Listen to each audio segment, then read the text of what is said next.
जय हिंद दोस्तों, स्वागत है आपके अपने YouTube channel target your goals पे। जैसे कि अभी आप जस्ट नेक्स्ट वीडियो में आपने देखा कि अति लघु प्रश्न जो कि आपका 2 नंबर का था, ठीक है। और आप इस बार मैं आप लोगों के लिए लेकर के आ चुका हूँ 3 नंबर का प्रश्न जो कि आपको मॉडल पेपर में आए हुए प्रश्न है, ठीक है। उसी का आंसर मैं आप लोगों को लेकर के आ चुका हूँ और बहुत ही बेहतरीन तरीके से इसमें मैं आप लोगों को समझाने वाला हूँ। तो आप लोग बने रहिए लास्ट तक। क्वेश्चन को स्टार्ट करते हैं। चलिए देखते हैं कि फर्स्ट क्वेश्चन क्या है। क्वेश्चन नंबर 39, कृषि अर्थव्यवस्था पर प्रथम विश्व युद्ध के प्रभाव का वर्णन करें। यानी कि कृषि जो अर्थव्यवस्था था उस पर प्रथम विश्व युद्ध में क्या प्रभाव हुआ था, ठीक है। क्या प्रॉब्लम आए थे, किसान को किस चीज़ का दिक्कत की करने का मतलब सामना करना पड़ा था, ये सारा चीज़ हम लोग देखेंगे। तो चलिए देखते हैं कि इसका आंसर क्या होने वाला है, ठीक है। तो इसका आंसर ये है कि प्रथम विश्व युद्ध का कृषि अर्थव्यवस्था पर पड़े प्रभाव को देखने के लिए गेहूं उत्पादकों को उदाहरण देखना होगा। युद्ध पूर्व पूर्वी यूरोप विश्व बाजार में गेहूं की आपूर्ति करने वाला एक बड़ा केंद्र था, ठीक है। युद्ध काल में आपूर्ति अस्त व्यस्त हुई तो कनाडा, अमेरिका और ऑस्ट्रेलिया गेहूं की उपज अचानक बढ़ने लगी। क्या होने लगा कि उधर गेहूं का जो उपज था वो बढ़ने लगा। जैसे ही युद्ध खत्म हुआ पूर्वी यूरोप में गेहूं की उपज सुधारने लगी और विश्व बाजार में गेहूं की उपज सुधरने लगी भी गेहूं की अति की स्थिति पैदा हो गई। अनाज के दाग गिर गए, ग्रामीणों की आय कम हो गई और किसान गहरे कर्ज में डूब गए। यानी कि प्रथम विश्व युद्ध जब हुआ था उस समय क्या हुआ, गेहूं का उत्पादन बहुत ज़्यादा हो गया, ठीक है, जिसके कारण उसका मूल्य गिर गया अचानक। और गांव के जो किसान थे कर्ज लेकर के खेती करता था उसका क्या हो गया, बहुत सारा नुकसान हो गया, क्योंकि वो जिस कीमत के लिए फसल उगाया था वो कीमत उसको मिल नहीं पाया, जिसके कारण वो गहरे कर्ज में क्या हुआ, डूब गया। यही मतलब प्रभाव पड़ा था कब, तो प्रथम विश्व युद्ध के समय कृषि में, ठीक है, कि अचानक गेहूं का जो उपज था वो बहुत ज़्यादा बढ़ गया था यूरोप में, पूर्वी यूरोप में, ठीक है। युद्ध खत्म हुआ तो उधर का जो उपज था वो सुधर गया था, है ना, जिसके कारण ज़्यादा से ज़्यादा गेहूं का उत्पत्ति हो गया, उत्पादन हो गया। जाहिर सी बात है, कोई चीज़ का ज़्यादा उत्पादन हो जाता है तो उसका दाम गिर ही जाता है, जिसके कारण गिर गया था। नेक्स्ट क्वेश्चन है, मुद्रण इतिहास में गुटेनबर्ग प्रेस की भूमिका की चर्चा करें। गुटेनबर्ग क्या था, एक प्रेस था, ठीक है, उसकी क्या भूमिका रहा मुद्रण इतिहास में, ठीक है, वो उस पर हमको चर्चा करना है। तो इसमें क्या भूमिका रहा, चलिए देखते हैं। योहान गुटेनबर्ग एक जर्मन सोनार तथा अन्वेषक था जिसने यूरोप में चल प्रकार की मुद्रण तकनीक की खोज की थी, है ना। गुटेनबर्ग एक व्यापारी का बेटा था। गुटेनबर्ग कौन था, तो एक व्यापारी का बेटा था और वह खेती की एक बड़ी रियासत में पल बढ़कर बड़ा हुआ था। वो खेती करता था, है ना, उसी में पल बढ़कर क्या हुआ था, बड़ा हुआ था। वो बचपन ही से तेल और जैतून पेरने की मशीनें देखता आया था, है ना। बाद में उसने पत्थर पर पॉलिश करने की कला सीखी। उसने क्या किया था, पहले जैतून पेरने की मशीनें देखते आया था, बाद में उसने पत्थर पर पॉलिश करने के लिए कला सीख लिया, फिर एक कुशल सुनार बन गया। और क्या हुआ, जब ये कला उसके अंदर आ गया तो उसने पॉलिश करते करते एक सोनार बन गया और इच्छित आकृतियां गढ़ने में विशेषताएं प्राप्त की, जिससे टुम छल्ले बनते थे। टुम छल्ले एक प्रकार के सस्ते में निम्न के आभूषण होते थे। उसमें अपने ज्ञान और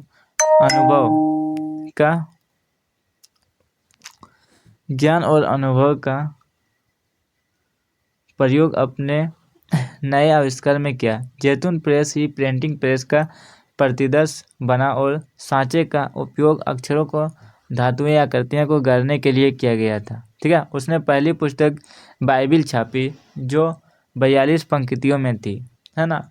गुटेनबर्ग जो था वो सबसे पहला पुस्तक उसका क्या था, बाइबिल था, छापी, जो कितने पंक्ति में था, तो 42 पंक्ति में था। ये आपका ऑब्जेक्टिव में आ सकता है कि बाइबल जो सबसे पहले छापा था वो किसने छापा था, गुटेनबर्ग ने छापा था। कितने पंक्ति में, तो 42 पंक्ति में, ठीक है। तो प्रायः गुटेनबर्ग ने बाइबिल के नाम से जाना जाता है। और गुटेनबर्ग को किस नाम से जाना जाता है, बाइबल के नाम से। उसे लगभग 180, है ना, प्रतियां बनाने में 3 वर्ष लगे, जो उस काल में काफ़ी तेज काम था, है ना। उस काल में बहुत काफ़ी स्पीड में किया गया था, 180 दिन लगा था, बट क्या था उसके हिसाब से, उस समय के हिसाब से बहुत तेज काम हुआ था, यही था गुटेनबर्ग।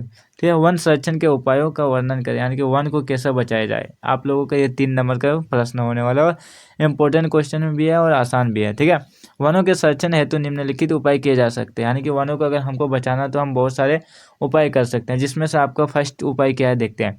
वनों को एक निश्चित सीमा तक काटना चाहिए, यानी कि वनों के जितना ज़रूरत है उतना ही काटना चाहिए, उससे एक्स्ट्रा नहीं काटना चाहिए। वनों को काटने और वृक्षारोपण की दरों में समान अनुपात होना चाहिए, यानी कि जितने पेड़ काटेंगे उतना ही पेड़ हमको क्या करना है, लगाना भी पड़ेगा। उसी को कहते हैं समान अनुपात होना चाहिए। वनों की आग से सुरक्षा की जानी चाहिए है, इस हेतु निरीक्षण गृह तथा अनिरीक्षण पथ बनाने चाहिए। कृषि एवं आवास हेतु वन भूमि के वनोन्मूलन एवं झूम पद्धति की कृषि पर रोक लगानी चाहिए। ठीक है, ईंधन व इमारती लकड़ी के लिए वनों की कटाई को रोकना चाहिए। ठीक है, इस तरह से हम लोग क्या कर सकते हैं, बचा सकते हैं। वैकल्पिक व्यवस्था की जानी चाहिए।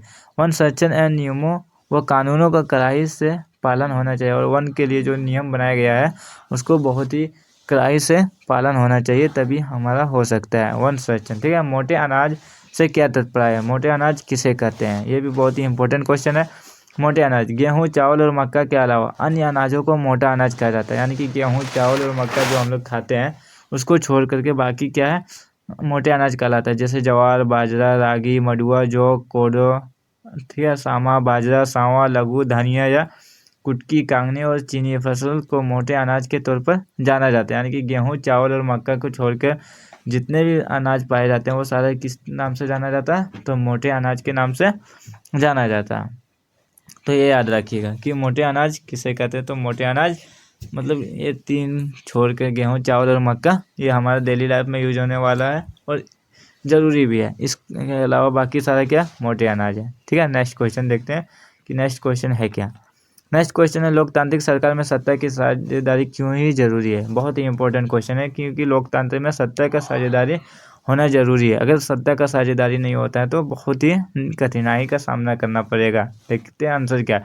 सत्ता की साझेदारी आवश्यक है, क्यों, विभिन्न सामाजिक समूहों के बीच टकराव का अंदेशा कम हो जाता है। जब सत्ता की साझेदारी होता है तो लोगों के बीच टकराव कम हो जाता है। जाहिर सी बात है, अगर 2 भाई के बीच जमीन का बंटवारा हो जाए तो वो लोग में क्या होता है, लड़ाई झगड़ा कम होने लगा। दूसरा नंबर, राजनीतिक व्यवस्था के अस्थायित्व के लिए अच्छा है। राजनीतिक व्यवस्था जो है उसके अस्थायित्व के लिए बहुत ही अच्छा है। तीसरा, सत्ता की साझेदारी लोकतंत्र की आत्मा है, यानी कि सत्ता की साझेदारी हो जाता है तो ये लोकतंत्र की आत्मा है। ठीक है, क्योंकि लोगों के बीच झगड़ा खत्म हो जाता है ना, इससे बहुत सारे सुविधाएं उपलब्ध होती है, इसलिए आत्मा कहा गया। लोकतंत्र का मतलब होता है कि जो लोग इस शासन व्यवस्था के अंतर्गत उनके बीच सत्ता को बांटा जाए। ठीक है, 4 नंबर क्या है, एक को हम युक्तिपरक कहते हैं, यह लाभकारी परिणामों पर जोर देते हैं। इसको हम क्या कहते हैं, युक्तिपरक कहते हैं। ठीक है, यह लाभकारी परिणामों पर क्या करता है, जोर देता है। नेक्स्ट पॉइंट है, नैतिक तर्क सत्ता में के बंटवारे के अंतर्भूत महत्व को बताता है। ठीक है, चलिए नेक्स्ट क्वेश्चन देखते हैं कि नेक्स्ट क्वेश्चन है क्या। ये सब आपके लिए बहुत ही महत्वपूर्ण है। ठीक है, नेक्स्ट क्वेश्चन है, जातिवाद के दुष्प्रभाव क्या है। जातिवाद के दुष्प्रभाव क्या है, तो जातिवाद का दुष्प्रभाव क्या है, चलिए देखते हैं इसका आंसर। जातिवाद की भावना व्यक्ति के बीच घृणा, देश एवं प्रतिस्पर्धा को जन्म देती है। जातिवाद की जो भावना होती है वो एक व्यक्ति दूसरे व्यक्ति के बीच क्या होता है, घृणा, देश, प्रतिस्पर्धा को जन्म देती है। जातिवाद की भावना के विकसित होने से व्यक्ति अपने ही जाति के सदस्यों के हितों को सर्वोपरि समझता है। देश या समाज का हित उसके लिए नगण्य हो जाते हैं। देश और समाज जो होते हैं उसके लिए क्या हो जाता है, नगण्य हो जाते हैं। ठीक है, नेक्स्ट क्वेश्चन क्या है, चुनाव आयोग के प्रमुख कार्यों को स्पष्ट कीजिए कि चुनाव आयोग है क्या। ठीक है, उसके क्या कार्य हैं, उसके कार्यों को मतलब स्पष्ट करें। ठीक है, क्वेश्चन नंबर 45। तो चलिए इसका आंसर, चुनाव आयोग के कार्य इस प्रकार है। चुनाव आयोग का सबसे अहम कार्य है चुनाव को संपन्न कराना, यानी कि जो चुनाव होता है उसको संपन्न कराना किसका कार्य है, तो चुनाव आयोग का। ठीक है, मतदाता सूची तैयार करना, मतदाता का जो सूची होता है कि वोट देने वालों का जो लिस्ट आता है हम लोगों के पास, वो कौन तैयार करता है, तो चुनाव आयोग ही तैयार करता है। ठीक है, नामांकन के लिए तिथियों की नियुक्ति, पॉइंट नंबर 3, नामांकन के लिए तिथियों की नियुक्ति कौन करता है, तो चुनाव आयोग ही करता है। तो ये भी याद रखिएगा, बहुत ही इम्पोर्टेंट प्रश्न है।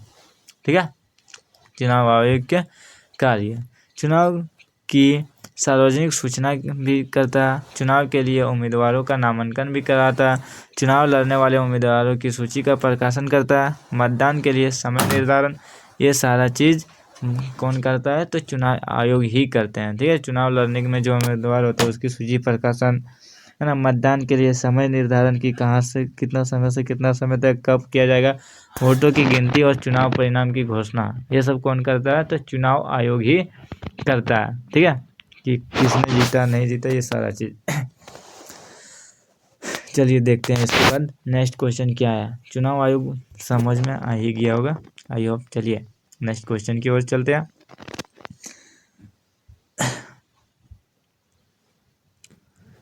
चुनाव लड़ने वाले उम्मीदवारों की सूची का प्रकाशन कौन करता है? चुनाव आयोग। ठीक है, इंटरनेट से क्या लाभ हो रहा? चलिए, हम लोग सभी इंटरनेट का यूज करते हैं, तो इंटरनेट से क्या लाभ हो रहा है उसके बारे में जानते हैं। चलिए, इसका आंसर ये रहा।